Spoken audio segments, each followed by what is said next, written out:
Coming up in May in 2025, not that far away, we're going to be heading from Darwin.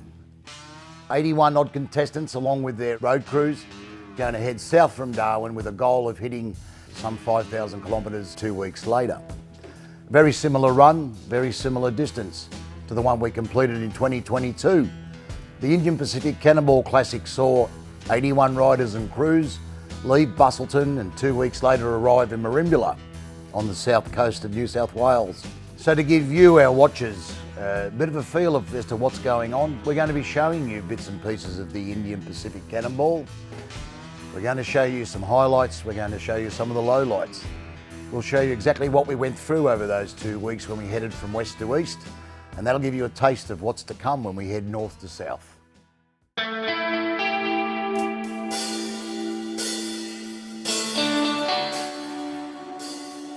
The Busselton Jetty stretches 1.8 kilometres out into the Indian Ocean at the northern edge of the Margaret River wine region in Western Australia.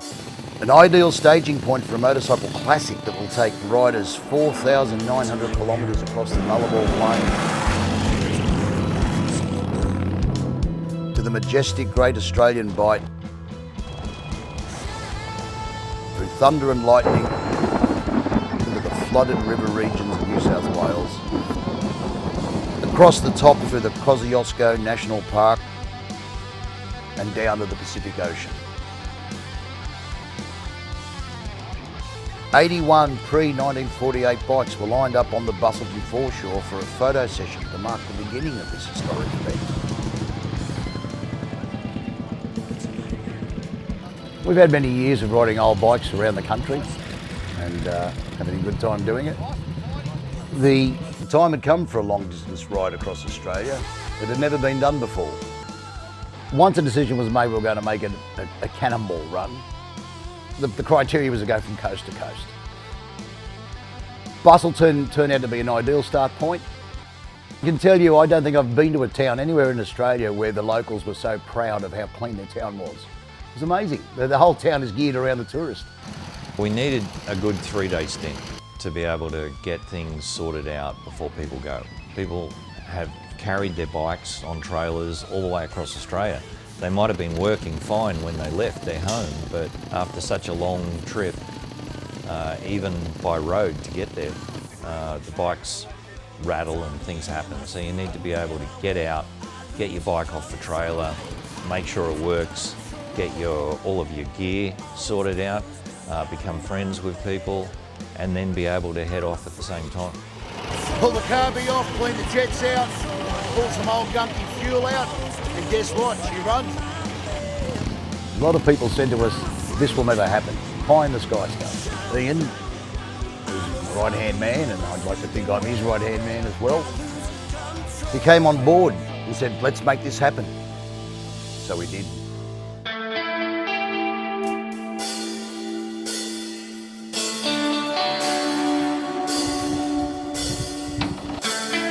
Well, the dynamics of everybody arriving from all over the place, and one of the really great things about this event was that we got people from Western Australia, people from New South Wales, people from other states, Victoria and Queensland, that all intermingling who are on the vintage motorcycle scene. Previous to this, we have like the AMCA, which happens at Bulli, but you don't really get people from Western Australia coming over that often. So this was a chance for motorcyclists from all over Australia to actually have a truly national event, and the East Coast people be able to make friends and mingle with the West Coast people. Being a part of the inaugural Cannonball run across Australia, I think is special for us in our group of 9 people. It was special to be involved in the first one. I have 7 Indians and about 34 Harley Davidsons.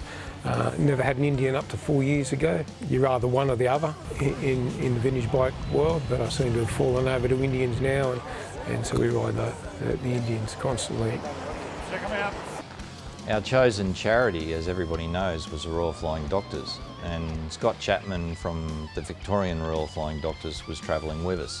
I'm a little nervous, but I figure if all these guys can do it with their collective IQ, I should be able to join in, so it'll be great. Looking forward to the ride. Scott obviously is very committed to his cause. He had never ridden old bikes before. He was loaned an old 42 WLA military motorcycle. He wanted more of a British bike, was what he was sort of swayed towards. And I did have the 42 WLA in my shed, so I thought, well, at least if it breaks down, I'll get it fixed along the way, because I knew we had lots of wallers coming and some of the best waller mechanics in Australia. A friend, Brian Marshall, he actually assisted with the preparation of the bike, just doing a quick service and check over. Unloading the bikes from Victoria is rider and mechanic Chris Wells and transport driver Des Fullerton. The transporter, a generous donation by enthusiast and competitor, an all-round good bloke, Joe Kalaja. I race historic cars, so it's set up for 3 big cars, mechanic shop and sleeper, so it was just perfect to take on a trip like this. So we stacked it with bikes, paraphernalia, you know, what Kendall needed. It was just perfect. Chris was the organiser. I know Kendall's bike went in there and the Flying Doctor's bike went in there. We had a fair few spare bikes. It was just bloody terrific to have it there and to advertise the charity. It was really head office for the charity. We put 12 bikes into the truck, 6 up top and 6 down below. Behind the 6 up top, we had a car and a trailer, because it becomes a big problem if you have to stop a large semi-trailer on some of the roads we were on. A lot of the spares that we had on the truck helped out a lot of bikes on the run. Luxury for me on an event like that. At the other end of the car park is Geelong Harley-Davidson mechanic Gunner. He's got 2 bikes on board. His 1938 Harley-Davidson and a shiny new bike for the camera crew. Compliments to his boss, Cole Jones, a great supporter of these events.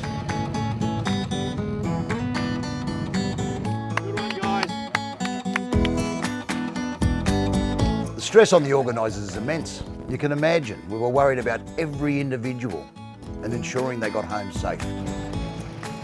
You've got the guys who've been in it and have owned their bikes for 20 years, 30 years, 40 years, who've been riding old bikes all their lives. You get people who've been riding modern bikes who all of a sudden fall into the older bikes.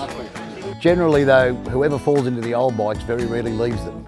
They find the challenge is very rewarding, and it's a good thing. We've got a 1933 Indian bobber with a 1947 engine with Bonneville cams and followers, which makes it a little bit powerful, and it's also stroked to 80 cubic inches, which is 1300 cc.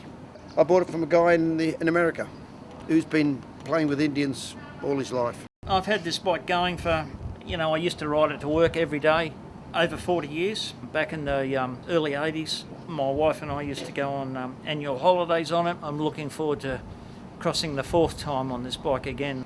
My brother came along in his WA, and we're doing it unsupported, and we had no problems. I've got a 1946 Knucklehead. We went right up through Townsville, Cairns, Darwin, right around, and then down the coast to here, and we're ready to rock and roll for the rest of it. They went like a herd of turtles, these bikes. They're bulletproof. I had the bike for 50 years. I bought it when I was 50 years younger, obviously, and not real smart.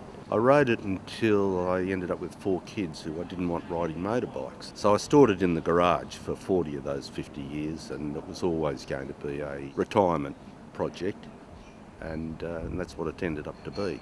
They made 38,000 of these. I sprang a couple of leaks at the weak part of the end there, so I've patched it up the best I could. It's a 1945 Ariel WNG 350, which was a British War Department bike. It's a bit of an old plotter, but hopefully it'll get there. It was a rainy day, a winter's day, and I was down the paddock looking at the cattle, and I came up, took the boots off and come inside and just turned the computer on. Within 1 minute of me sitting down there, it went bing, and here was this bike with the sidecar on eBay for sale. It's a 1947 Harley-Davidson new model at Redfern Motorcycles in Sydney. That was their workshop bike. They had a terrific looking sidecar on it to do all their pickups and deliveries, and it's still going. This bike was made in Melbourne. It's an Australian-made motorcycle, made in 1925 in Swanston Street, Melbourne, opposite the City Library. It's very similar to the American lines. It's got messenger seat, Harley-style tanks, Excelsior-style forks and mudguards, and very much like an Australian platypus for the motorcycles. I'll be at the start line and I'll be at the finish line in some form, so what happens in between, it doesn't really matter. We're a little bit disappointed we didn't actually arrive a day earlier. We should have got there and actually enjoyed a bit more of Bustleton. A lot of the guys we knew from the New South Wales Victorian area and even Queensland, but yeah, there were so many from Western Australia arrived that we hadn't met, and they probably arrived a little bit later, and it was more of just wandering around looking at all the machinery. It's going to be a challenge. I'm a part of a club, the Early American Motorcycle Club in Perth, but we've done a lot of riding, but nothing this big. So put some new tyres on it for this, give it a paint job, lick of paint, put a windscreen on it. That's better, really. So she's good to go. And you're telling me your headlight can't do all of this work? Absolutely. Scrutineering's really important. 591. We needed to have some rules as far as how the event would run. We needed to make sure, obviously, that people got first aid kits, water on board, obvious things like that. You're going to need it out on the Melbourne. Yep. Your snake bite kit. Yeah. But we also wanted to make sure that generally, you can't pick everything, obviously, but we wanted to make sure that the bikes were roadworthy as far as the general road rules are concerned. You're telling me that all these things work? So your headlight works, your taillight works? We're not the RTA per se, so our job was not there to say this bike is completely roadworthy. We were there to make sure that somebody wasn't leaving with bald tyres or something like that.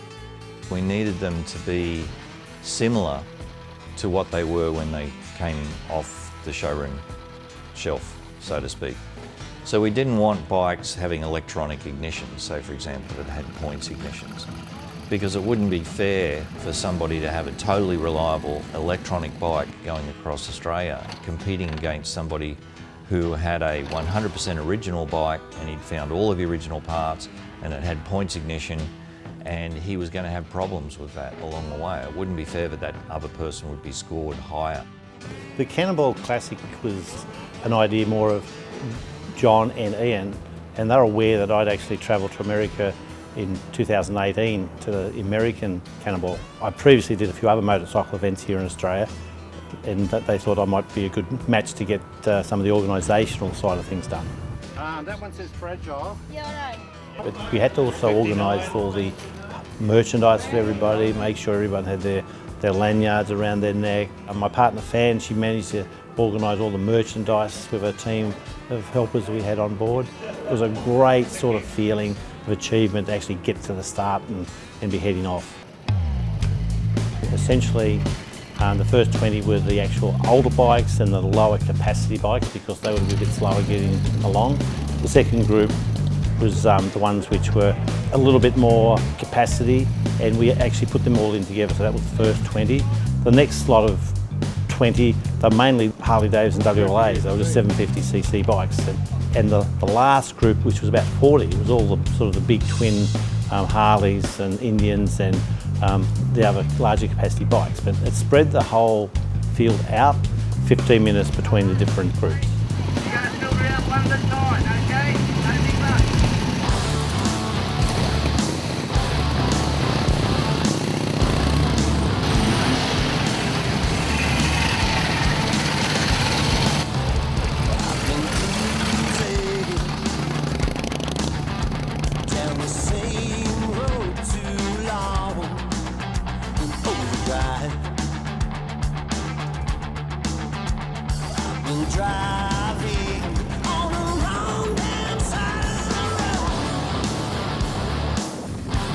The event hasn't been attempted before.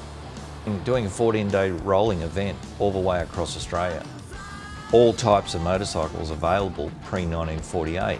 It hasn't been done before. If you're an East Coast rider, you've already travelled all the way across the country before you even get to the start point. So that first day of riding, that first 400 Ks, really created a lot of work. Everybody had to put work into their bikes. Just that real steam rain. Oh. They rest the same as a pass in an hour. Now that's an old trick. Yeah, old school fish. It's always great when you get off your bike and your boots are full of water and so are your gloves. I wasn't expecting that sort of start straight up. Anyway, it is what it is. It's the weather and riding bikes. You get what you get. It's going to get better. The sun's going to come out soon.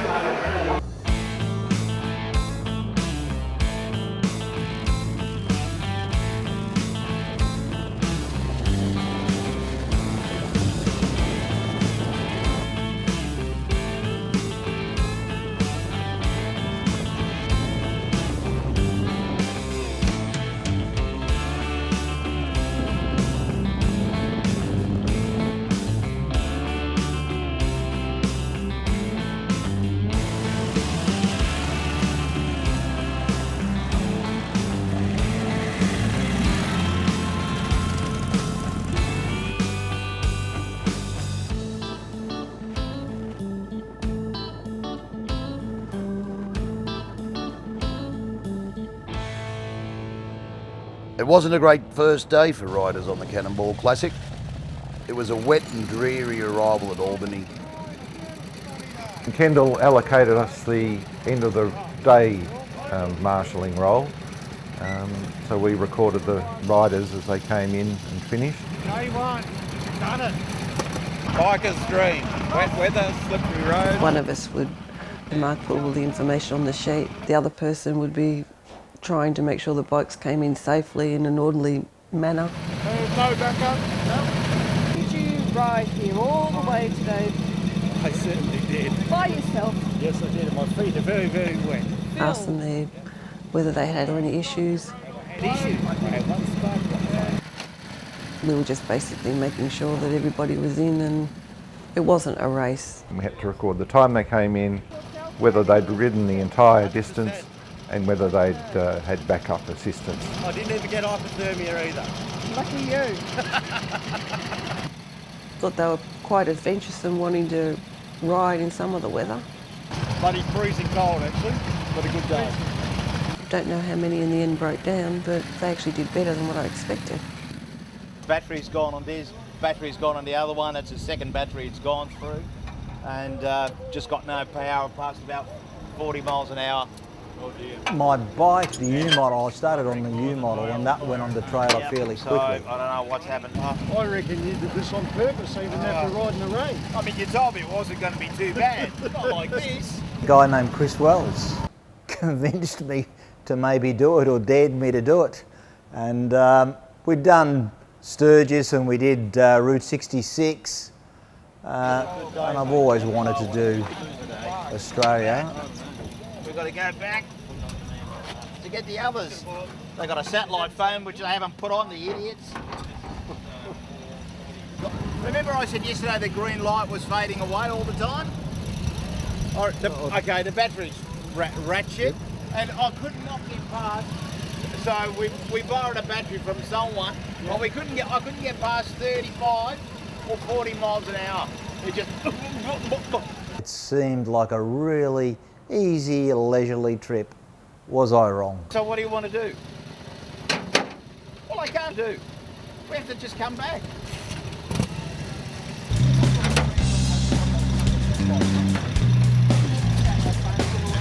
At the end of stage one, we had 81 entrants originally, and out of that, 63 completed the course with 49 on 4 points. The top 5 were Chris Wells, then George Hammond, Hamish Cohen, Michael Christie and David Reedy, which was actually 3 Harleys and 2 Indians. So this is what you guys do at night, is it? When you're on these ventures? It's what we're going to have to do. That's the easiest way to tell. Keep going. Yeah. They're old bikes, you just got to keep on top of them, otherwise they let you down, eh? How did you guys say? Good, yeah, the old girl ran pretty well. She's running along fairly sweetly, but 2 hours of rain, 3 hours of rain, not much fun. And also hail. I thought it didn't happen in Western Australia. What's the fascination with an old bike? I've got something that's older than me.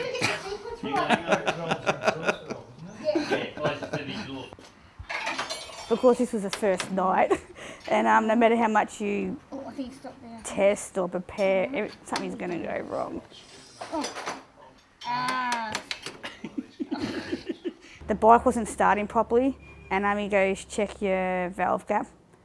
My dad showed me how to do it before, but I haven't actually done it myself. I knew what I had to do, Oh yeah, they're both. but I wasn't quite doing the technique right. I know how to. Brian said, "Don't worry about top dead centre." I know what you got to do. I just can never get the sequence right.